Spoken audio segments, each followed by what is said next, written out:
বাংলাদেশের রাজনীতির ইতিহাসে রাজনৈতিক দলগুলোর দুঃসময় মানেই দমন পীড়ন, গ্রেফতার, মামলা আর আন্দোলনের রাস্তায় টিকে থাকার লড়াই। এ সময় শিল্পী, সাংবাদিক আর মিডিয়ার মানুষের অবস্থান সব সময় আলোচনায় এসেছে। বিশেষ করে বিএনপির কঠিন সময় কয়েকজন শিল্পী ও মিডিয়া পাড়ার মানুষ সাহস নিয়ে তাদের পাশে দাঁড়িয়েছেন। প্রথমে আসি বেবি নাজনীনের কথায়। ৯০-এর দশকের কোকিল কণ্ঠী হিসেবে পরিচিত বেবি নাজনীন তার ক্যারিয়ারের শিখরে থাকাকালীন বিএনপির রাজনীতিতে সক্রিয় হন। চেয়ারপারসনের উপদেষ্টা হিসেবে নিযুক্ত হওয়ার পর তার পেশাগত জীবনে নেমে আসে স্থবিরতা। রাজনৈতিক মতাদর্শের কারণে তার কনসার্ট বাতিল হয়েছে, টেলিভিশন অনুষ্ঠান থেকে বাদ পড়তে হয়েছে, এমনকি তাকে আইনি জটিলতারও শিকার হতে হয়েছে। একবার ঢাকার গোয়েন্দা পুলিশ তাকে আটকও করেছিল। এসব প্রতিকূলতার মুখে একসময় তিনি দেশ ছাড়তে বাধ্য হন। এরপর হেলাল খান। হেলাল খান একজন বাংলাদেশি চলচ্চিত্র অভিনেতা এবং প্রযোজক। তিনি একাধারে নায়ক, গায়ক, রাজনীতিবিদ ও কলামিস্ট। তিনি বিএনপির অঙ্গ সংগঠন জাতীয়তাবাদী সামাজিক ও সাংস্কৃতিক সংস্থা জাসাসের আহ্বায়ক। ২০১৫ সালে পুরান ঢাকার জজকোর্ট এলাকা থেকে তাকে আটক করে পুলিশ। ২০০৮ সালের ৩০ ডিসেম্বর সাধারণ নির্বাচনে বাংলাদেশ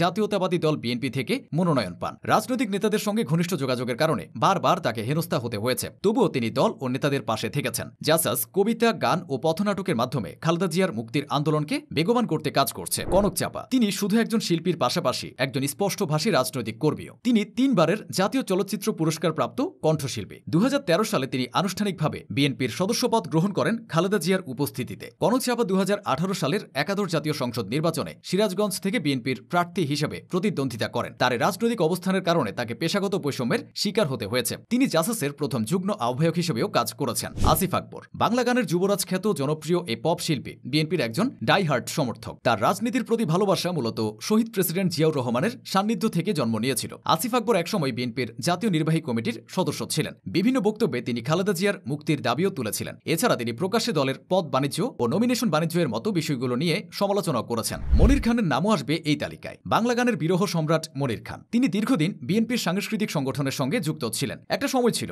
যখন নিয়মিত বাংলাদেশ বেতারে যেতেন সঙ্গীত শিল্পী মনির খান, গাইতেন সব নতুন গান। দীর্ঘ ১৫ বছরে তা থেকে বঞ্চিত ছিলেন রাজনৈতিক সম্পৃক্ততার কারণে। বিএনপির কেন্দ্রীয় কমিটির সহ সাংস্কৃতিক সম্পাদক ছিলেন তিনি। ইথুন বাবু। বাংলাদেশের সঙ্গীতের স্বর্ণালী সময়ের একজন সঙ্গীত যোদ্ধা বলা হয় ইথুন বাবুকে। তিনি জাতীয়তাবাদী সামাজিক সাংস্কৃতিক সংস্থা জাসাসে সক্রিয় রয়েছেন। বিএনপির রাজনীতি করায় দীর্ঘ ১৫ বছর তিনি ছিলেন বিটিভির কালো তালিকায়। বিভিন্নভাবে হয়েছেন নিপীড়নের শিকার, তবুও পিছু হটেননি তিনি। উচ্চ পর্যায়ের সঙ্গীত পরিচালক ও সুরকার হলেও ১৬ বছর কোনো কাজ করতে পারেননি। গাজী মাজহারুল আনোয়ার। গাজী মাজহারুল আনোয়ার ছিলেন একজন বাংলাদেশি চলচ্চিত্র পরিচালক, প্রযোজক, রচয়িতা, গীতিকার ও সুরকার। তিনি বাংলাদেশ জাতীয়তাবাদী সাংস্কৃতিক সংগঠন জাসাসের সাবেক সভাপতি এবং বিএনপি চেয়ারপারসনের উপদেষ্টা ছিলেন। বিএনপি সাংস্কৃতিক জগতে যে শক্ত ভিত্তি তৈরি করতে পেরেছিল তাতে তার ভূমিকা অগ্রগণ্য। নাজমুন মুনিরা ন্যান্সি। জনপ্রিয় কণ্ঠশিল্পী নাজমুন মুনিরা ন্যান্সি জাতীয়তাবাদী দল বিএনপির রাজনীতির সঙ্গে যুক্ত। এ কারণে গত ১৬ বছরে নানাভাবে বঞ্চিত ছিলেন তিনি। অনেক অনুষ্ঠানে তাকে গান গাওয়ার সুযোগ দেওয়া হয়নি। ন্যান্সির মা ছিলেন বিএনপির সাংস্কৃতিক সংগঠন জাসাসের সভাপতি। মায়ের পথ অনুসরণ করে ন্যান্সিও যোগ দেন বিএনপিতে।